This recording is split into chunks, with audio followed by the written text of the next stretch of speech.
Let's go ahead and do the meeting beginning ritual, everyone. 起立，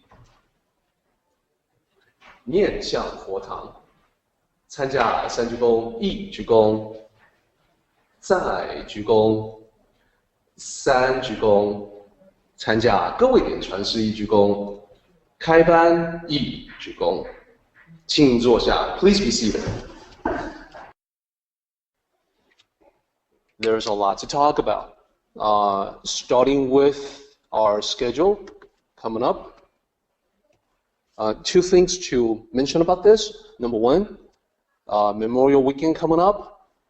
Previously, I overlooked the fact that we were going to have that weekend off, and I assumed that we were going to have more time, but actually,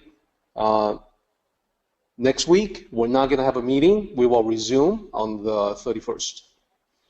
The other thing that I wanted to note is that I've got chapter 39 listed 3 times. It usually takes us 2 meetings to get through a particular chapter. I did it this way because there are so many questions that's been asked the past few weeks, and these are all excellent, interesting questions, fascinating topics to get into. I want to strike while the iron is hot, so I'll be devoting a lot of time on those questions today. Therefore, we may not be able to get into 39 today. Hence, I've got 39 scheduled for two weekends, 2 Sundays. And then following that, on the 14th, all the ordained masters of the temple will be flying back to Taiwan, so we're not going to be having a meeting.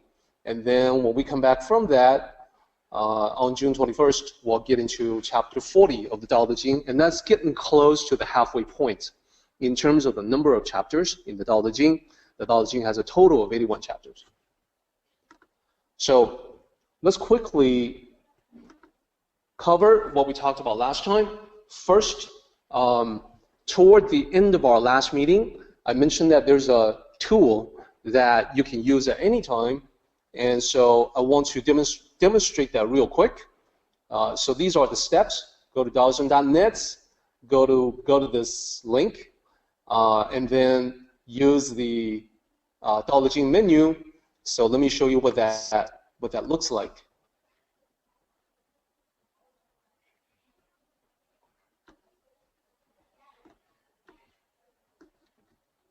Scale this a little bit for the screen.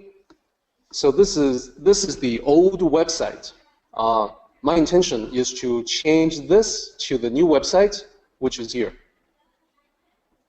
Now, if you were to just type Taoism.net/Tao, you will come here directly. You don't need to go through the old site. You can come to the new site directly. So here, you're going to see some menus. I would encourage you to always check the schedule to make sure that there's a meeting happening on a particular weekend. That schedule is kept up to date thanks to Google Calendar. So as you can see, May 24th, no meeting. And then the 14th, no meeting. Now, I originally wanted to point you to Tao Te Ching over here. The Tao Te Ching itself is divided into Tao Jing and De Jing. Tao Jing is from 1 to 37, De Jing 38 to 81. So depending on what you want to get into, you can click on one of these. And when it comes up, you'll be able to see the translation that I offer. This is taken from the book, Tao Te Ching Annotated and Explained, which is available pretty much anywhere. So the thing about this is that I want this to serve as a basis, sort of like an anchor for your research. You can always come here, it doesn't cost you anything. If you aren't sure what a particular line says, you'll be able to match the original Chinese with the English. With the original Chinese, you also have the option, if you want to work that hard, you can copy and paste the Chinese characters into an online English to Chinese dictionary, or possibly a translator. So what a lot of people use would be something like Google Translate or Bing Translate. They all have the ability to let you copy and paste in Chinese characters and get the English translation.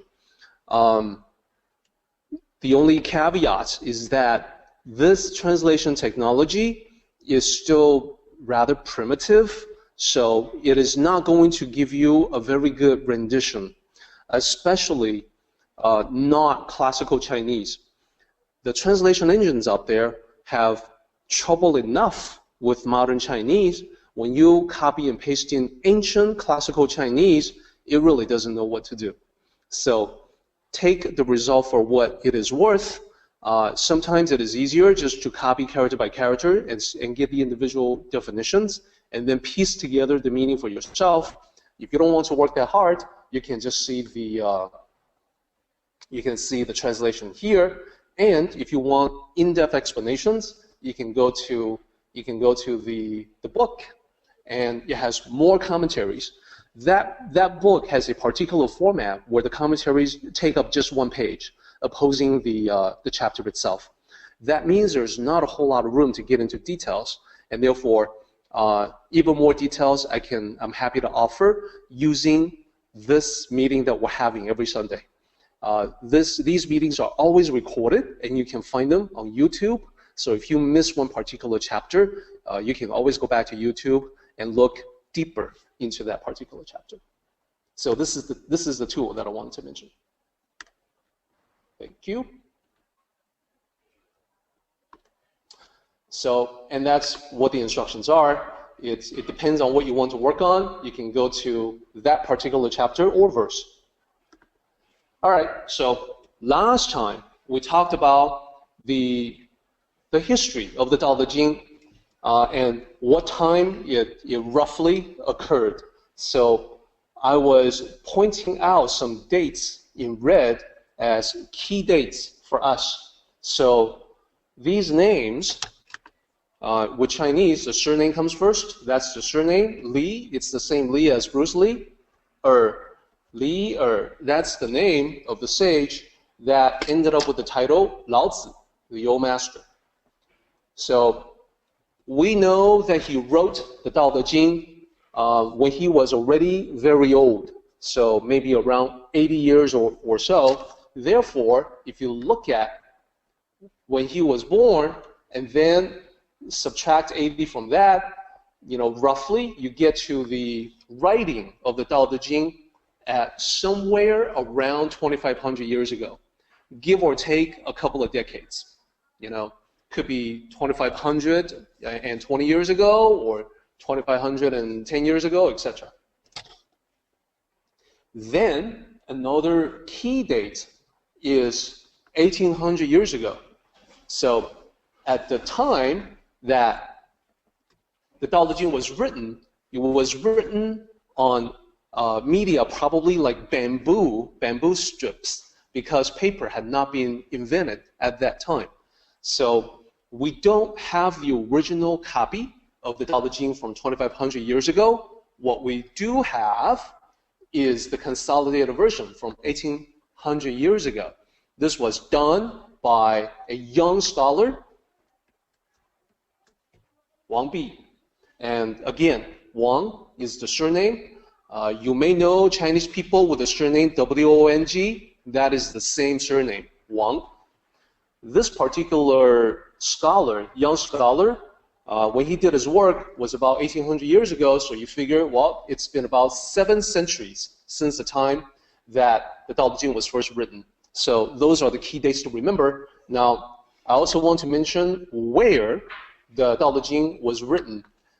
So if you look at the book, the Tao Te Ching annotated and explained, in the beginning there's a story about what happened when Lao Tzu had retired from his work as an imperial archivist, like a librarian for the king. And he is heading west, and he's passing through this particular place called the Hangu Pass. the commander at the pass, and this is like, someone who's in charge of a military detachment, guarding the pass against excursions, from from barbarians, different states, different kings, different armies, etc. The commander at the pass recognized Lao Tzu, and having spoken with him, understands that he's about to take off to parts unknown, and prevailed on him to write his thoughts down. And Lao Tzu had always had this incredible mind, this incredible memory, so he was able to do it all from memory. And in a moment, I will show you exactly where on the map that place is, the Hangul Pass. So that's the where and when. Ever since that time, so the Tao Te Ching spread from that time on, and because in ancient times, during those days, the only way to duplicate a piece of writing was to use additional bamboo strips, possibly silk, and copy character by character. So it spread slowly at first, and variations were introduced. And different scholars, and remember, here's the other thing to recall as well. Lao Tzu was not someone who came up with an original work. What he did was a summary of things that people knew at the time about the Tao. So other sages who were equally knowledgeable, equally wise as Lao Tzu, but preferred to remain anonymous, they would have felt that there was a free hand to add in whatever Lao Tzu neglected or forgotten to include in the original writing. We have no idea what actually took place, but in the 7th centuries, there were additions, subtractions, and things being moved around. Until 1800 years ago, when a young scholar says, all these different versions, we should just consolidate all of them, unify them into one single version from this point on. So the version that we're working on today is actually from 1800 years ago, not from 2500 years ago. And 700 years elapsed. But this is about, one thing to note is that when this was put together, it was roughly 100 years after the invention of paper, and therefore, at that time, there was actually, the process of copying from one manuscript to another had become a lot easier. At least there's a lot more writing material for you to write on. He died young due to illness. Back in those days, even if it's just a simple infection or simple disease that all of us will have no problem surviving today, back in those days it could have been fatal. All right, so let's couple more dates, and then we'll take a look at some diagrams that'll make this easier to see. This is the same slide as last time, except I added some dates. This is archaeology. So back in 1972, a tomb was excavated, and within the tomb, they were able to date the contents to about 2,200 years ago. So if you think about this, it's in between these two key dates, okay? So it's 300 years after the original writing of the Tao Te Ching, but it's quite a few hundred years before the consolidated version was created.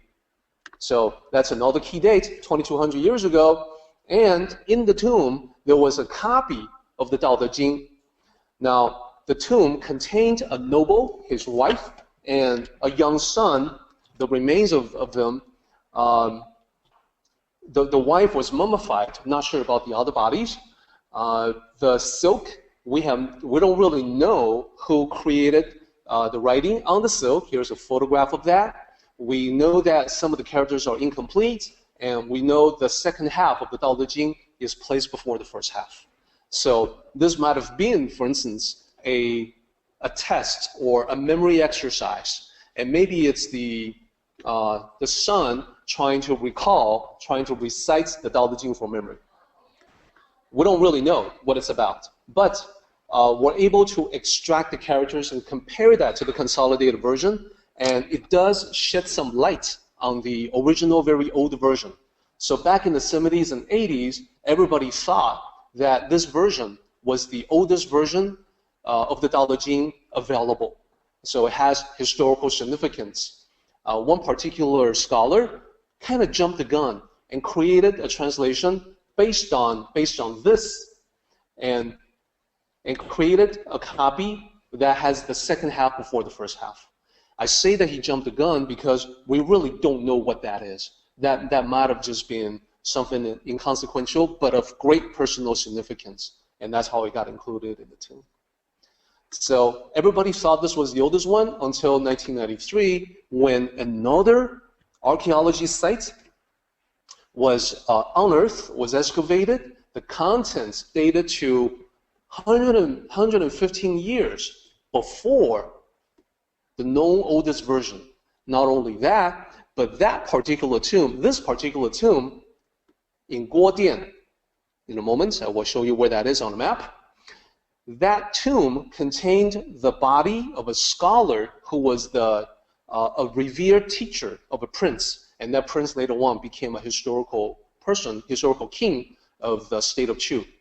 So the tomb contained not only an old copy of the Tao Te Ching, but also numerous other texts, because the scholar that was buried there, his interest was not limited to one manuscript. There were many other classics at the time that were all buried with him.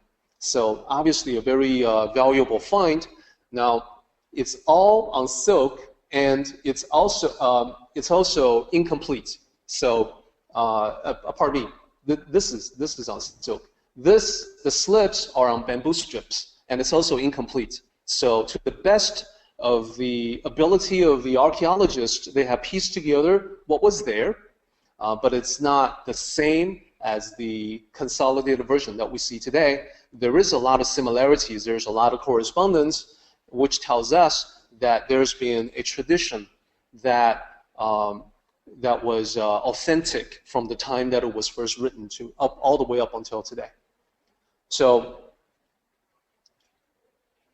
if you look at these dates and reference back to the key dates, you now know that between these two dates, there's additional dates. So suppose we could plot these on a diagram, like on a graph, because visually it's a lot easier to comprehend if this was all written out together. And so that's what I have done for you guys, and here it is. And this chart makes sense because it is 1,000 years before year 0, AD, Anno Domini, year of our Lord, or for those who are not religious, CE, Common Era, same thing. It's 1,000 years before year 0 and 1,000 years after year 0. So this spans 2,000 years before and after the alleged birth of Jesus. I say he was born on the States allegedly because,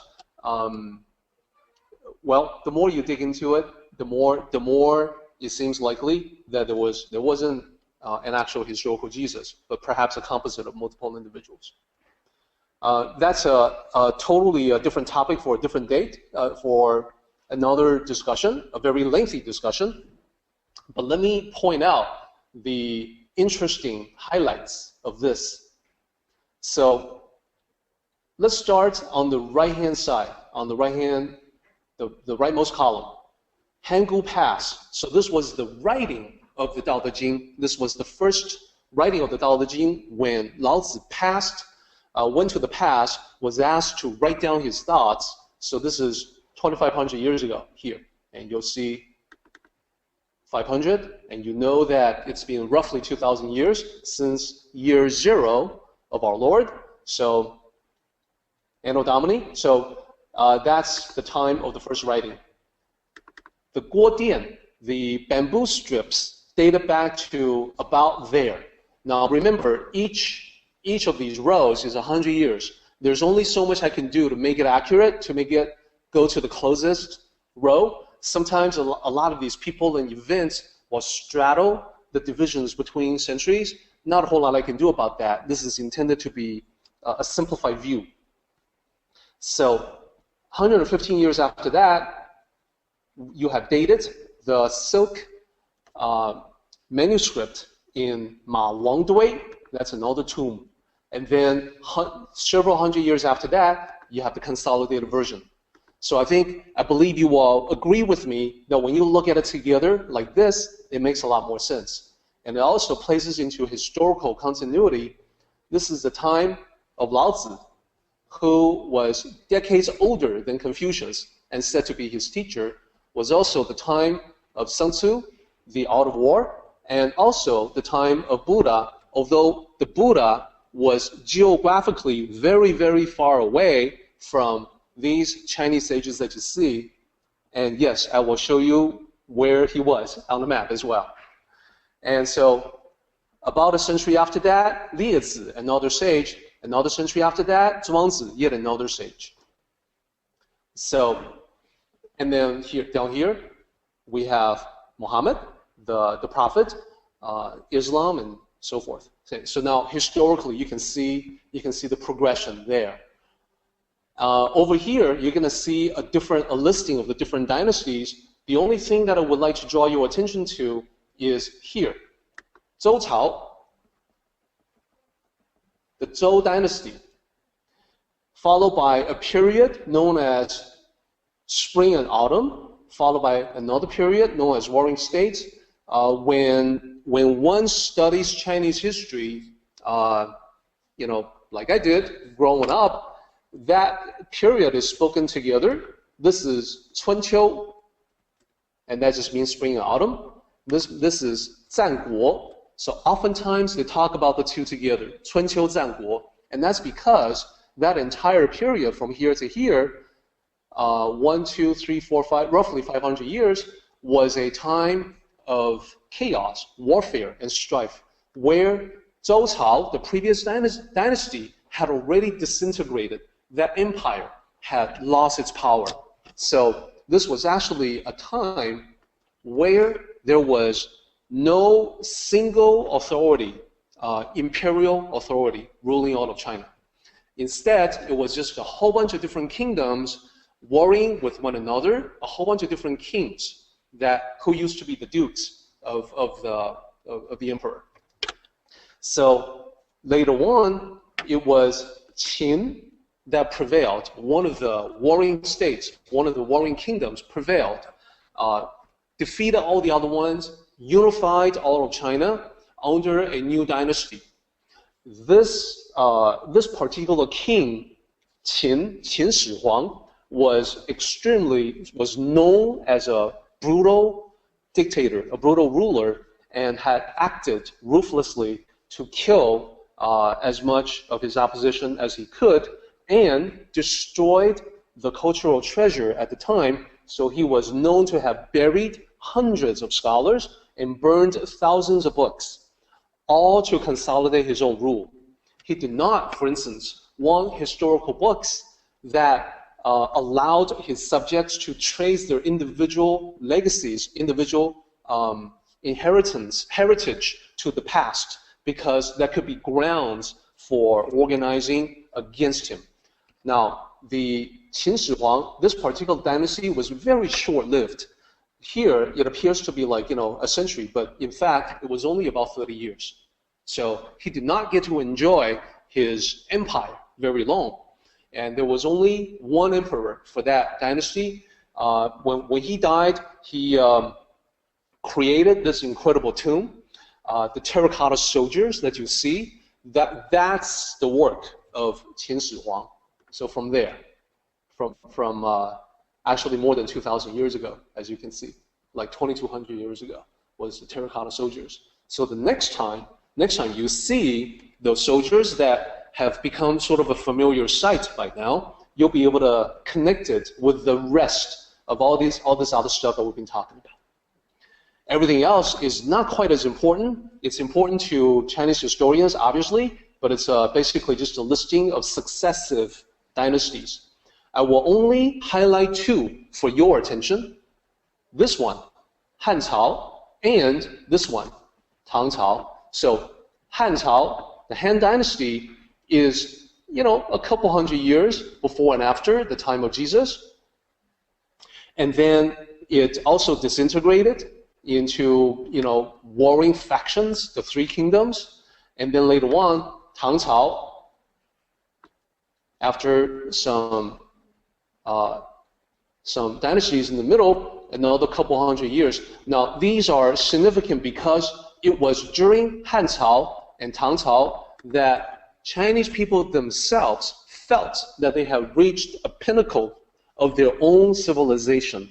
Therefore, they will take this character, Han, or this character, Tang, as a reference to themselves. Therefore, Chinese people will oftentimes refer to themselves as Han Ren, where Ren is people or person. Han is from that dynasty.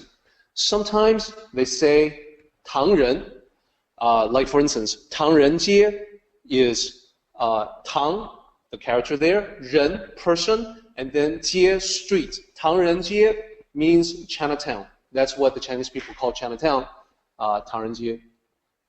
So these become representative more so than the other dynasties, which is why I wanted to highlight them. Okay, so this is the timeline. Now, what about location? That would be another interesting thing to talk about. So keep the sequence in mind.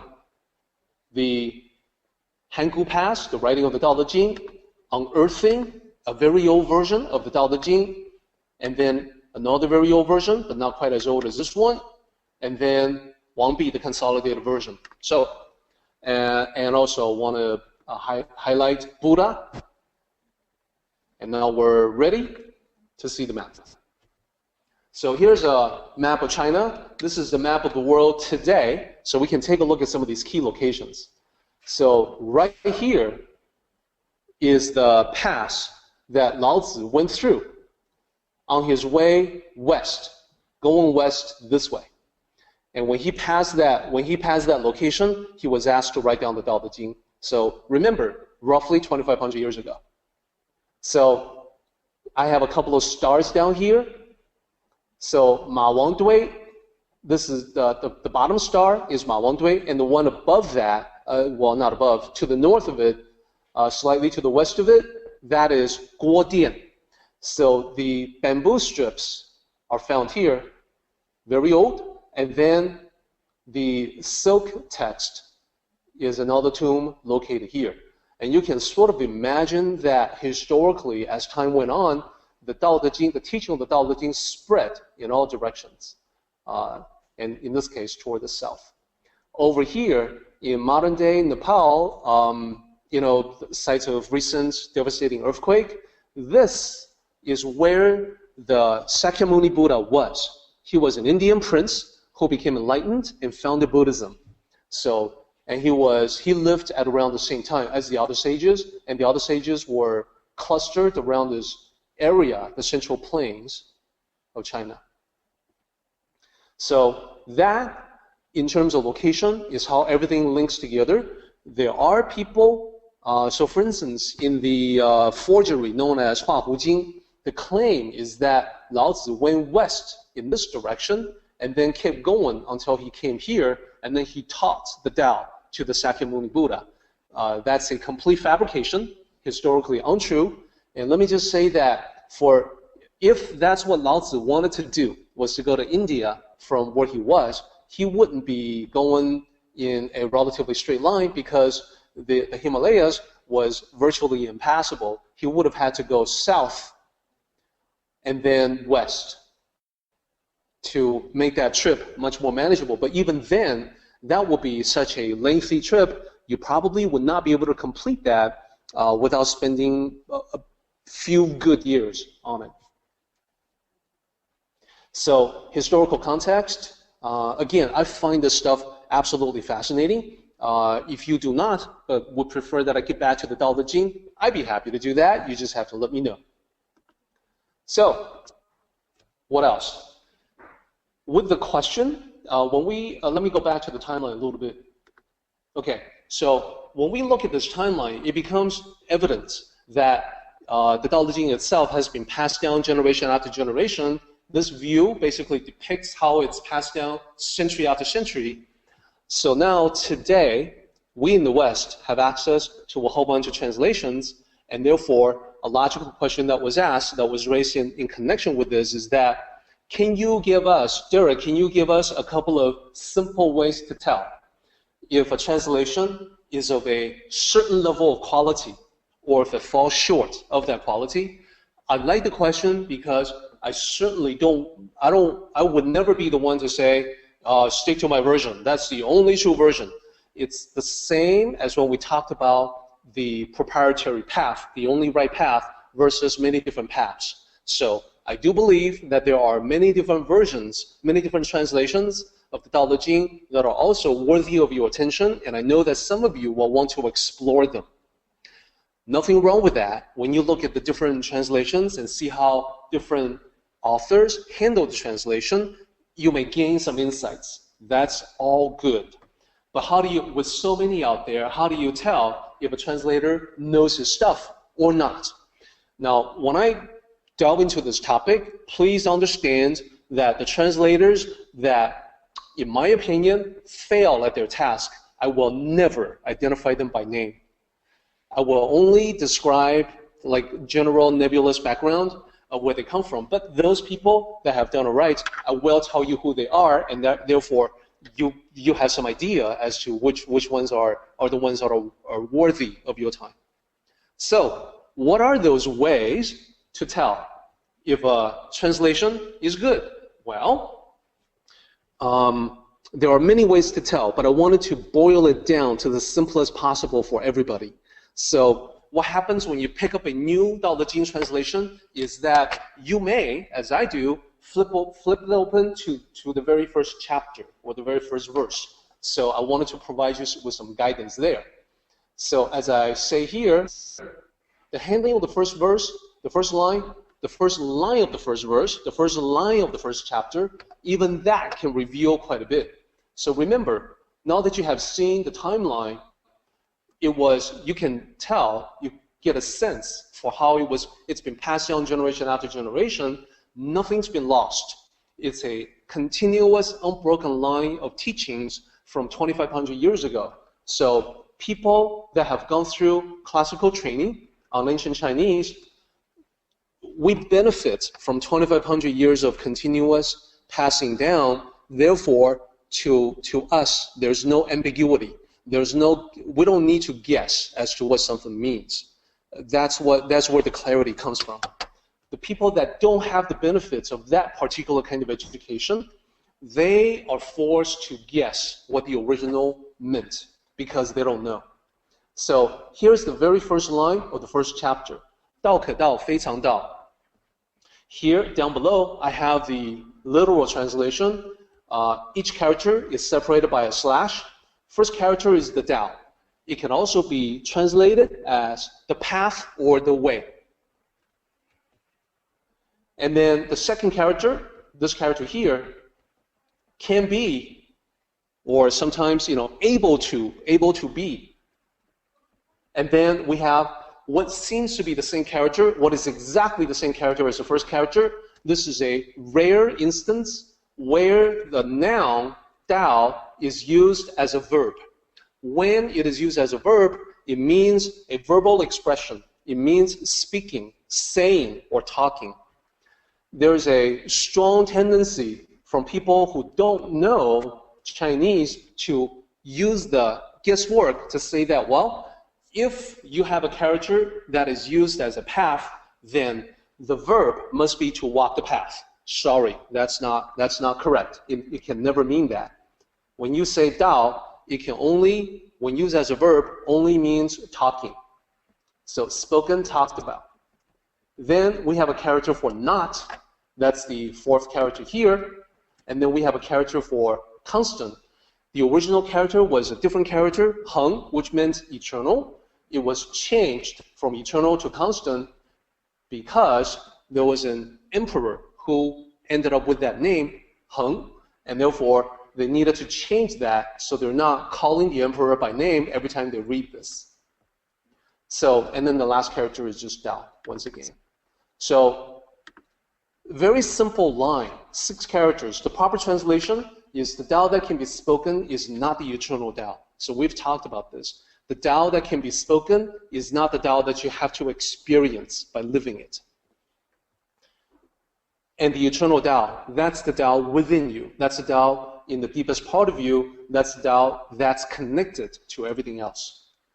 It is not the part that you can describe or define with words. So a simple line.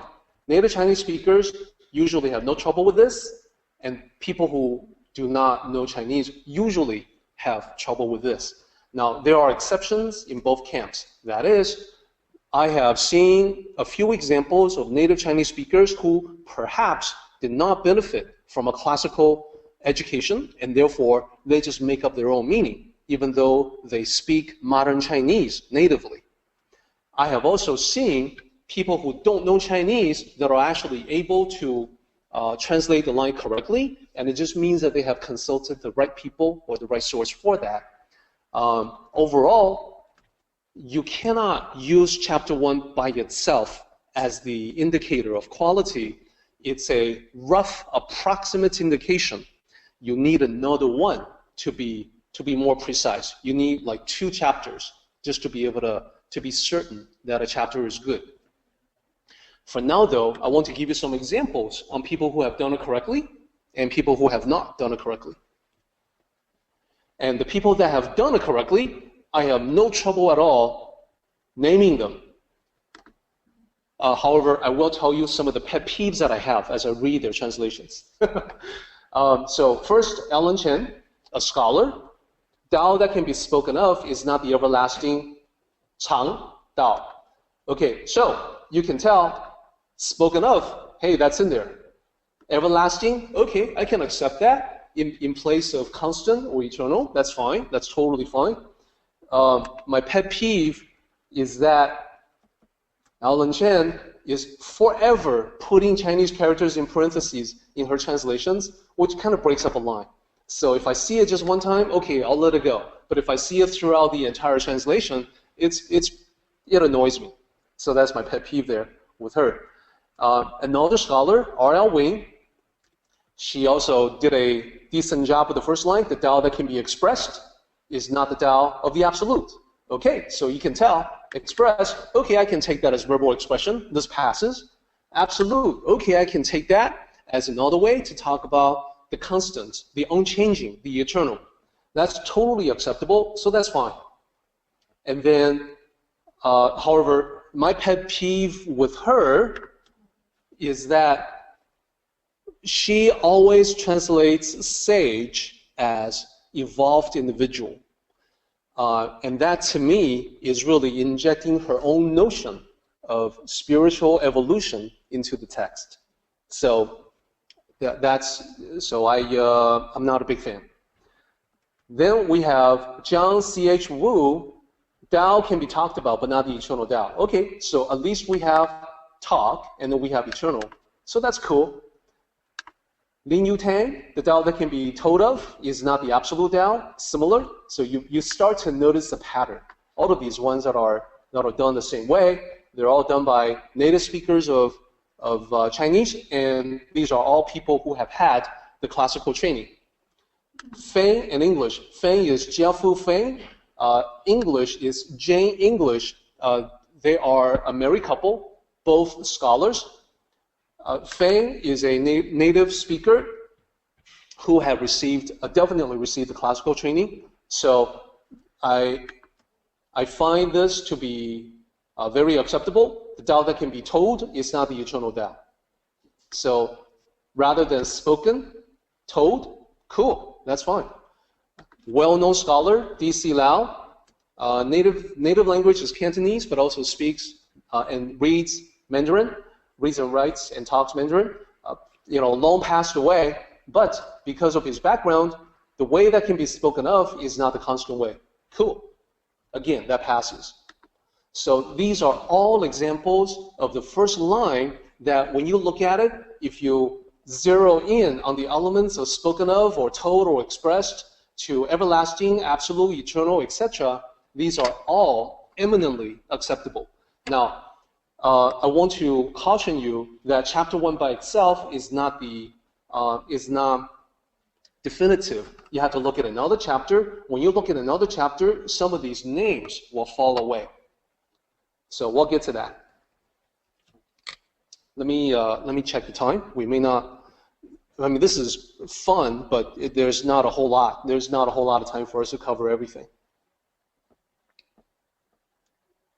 Okay, examples of the ones that are not so great. Counterexamples, and remember, I will not use the person's actual name because this is verging dangerously close for me on criticism. I don't want to criticize anyone.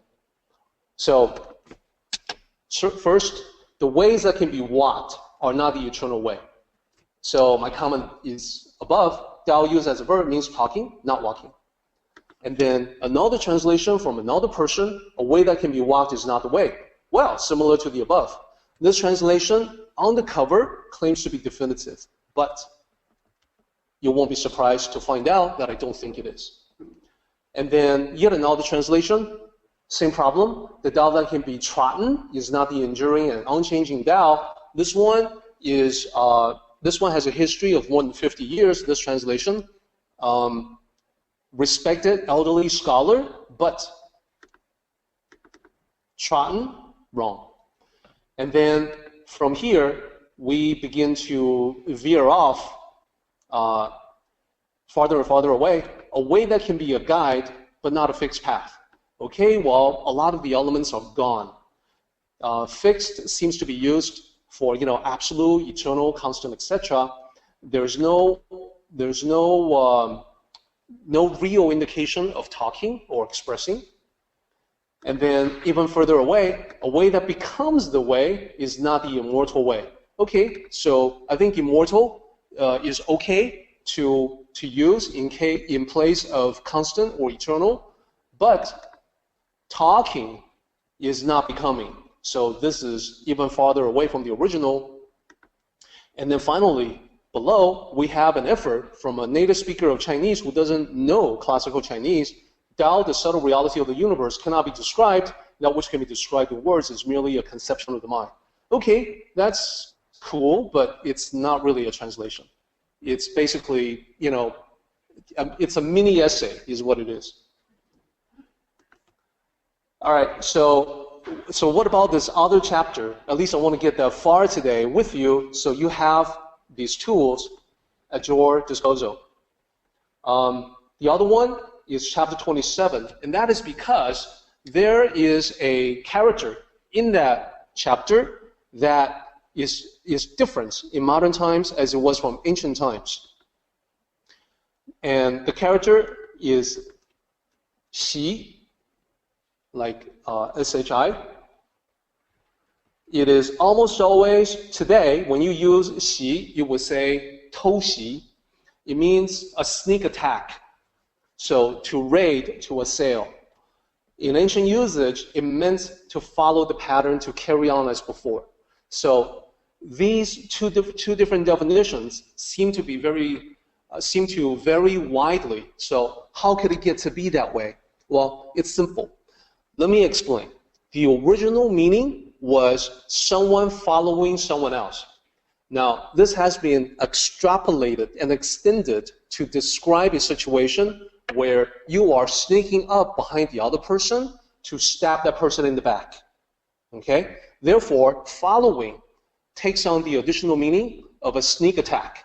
Everybody get that? So, as language evolves, that particular character has come to mean a sneak attack, a raid, forgetting the original etymology of following behind someone to stab that person in the back. So the original meaning was not attacking at all, but was just to follow a pattern. So these are the characters from the original Siwei Ximing, and let me show you how you can use the tool that I talked about for that. So all you got to do is just scroll down to 27.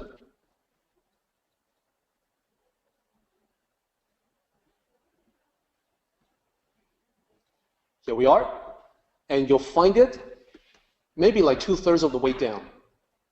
And this is called following enlightenment. And now you have the context surrounding that, so you know what came before, what came after.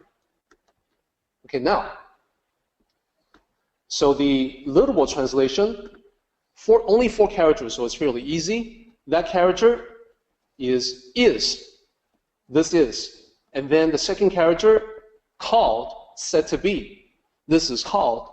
And then xi, that's the problematic character. That's a character that means to follow. And then the last character, clarity. In this case, spiritual clarity, which means enlightenment. So sometimes it's translated as brightness, which is a little bit off. So proper translation, this is called following enlightenment. But if you want to, if you prefer, you can also do it like, this is said to be following spiritual clarity. That would also be correct. So the first test, chapter 1, to be able to pass that is good, but it's not the whole story. And you may come across someone who does the first one well, but not 27. There are also translations that skip this line entirely. So some quick examples, then I think we'll be out of time for today. Yes, we will be.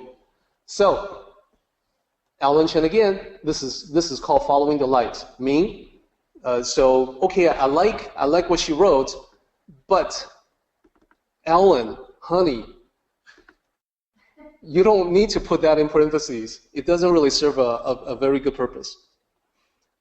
John C.H. Wu, again, another native speaker. This is called following the guidance of the inner light. Okay, it's kind of wordy.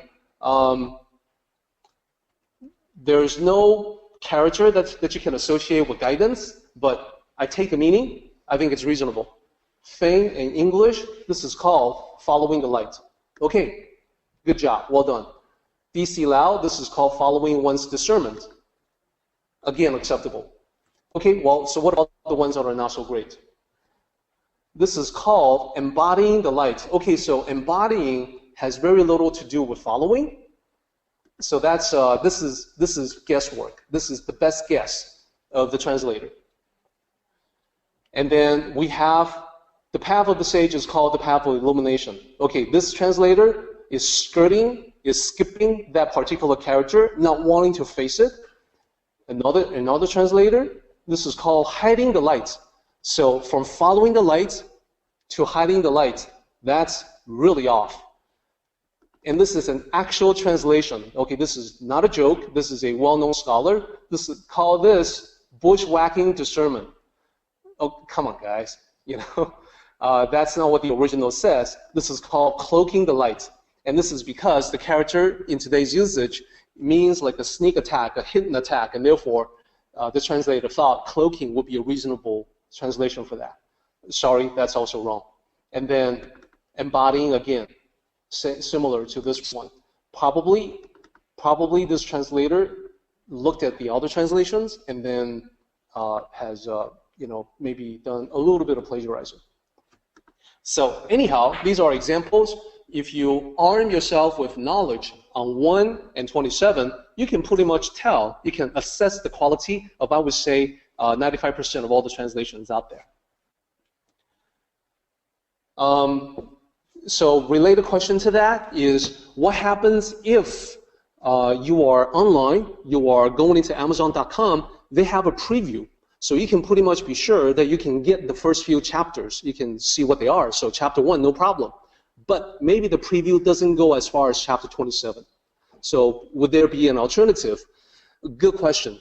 I can probably come up with something within the first 10 or 20 chapters for you to look at for next time. For now, though, I would offer some thoughts that on Amazon, you can probably see the introductory material. There's an introduction, there's a preface, so there's a whole bunch of stuff that are sort of like urban legends of the Tao, that if you find them in the introduction, then you will know that the author doesn't really have his or her act together. Now, we're running out of time, so I will cover this slide next time and talk about some additional details. For now, though, we really need to go all the way to the summary. I know time flies. I don't feel like any time has passed since we began talking, but we're now 5 minutes over. So this is the summary, suggestions for advanced students of the Taoijing. So you can use what I pointed out as a tool. You can be the price because it doesn't cost you anything. If you know something about the history and something about the location of these things, it will help you figure out who knows what they're talking about and who do not. And then chapter 1, verse 1 and 27. And if you can't see 27, then maybe the introduction or the preface. So that is my summary for today. Let's go ahead and do the meeting closing ritual. 起立，面向佛堂，持架三鞠躬，一鞠躬，再鞠躬，三鞠躬，持架各位点传是一鞠躬，结班一鞠躬。Okay, guys, we are done.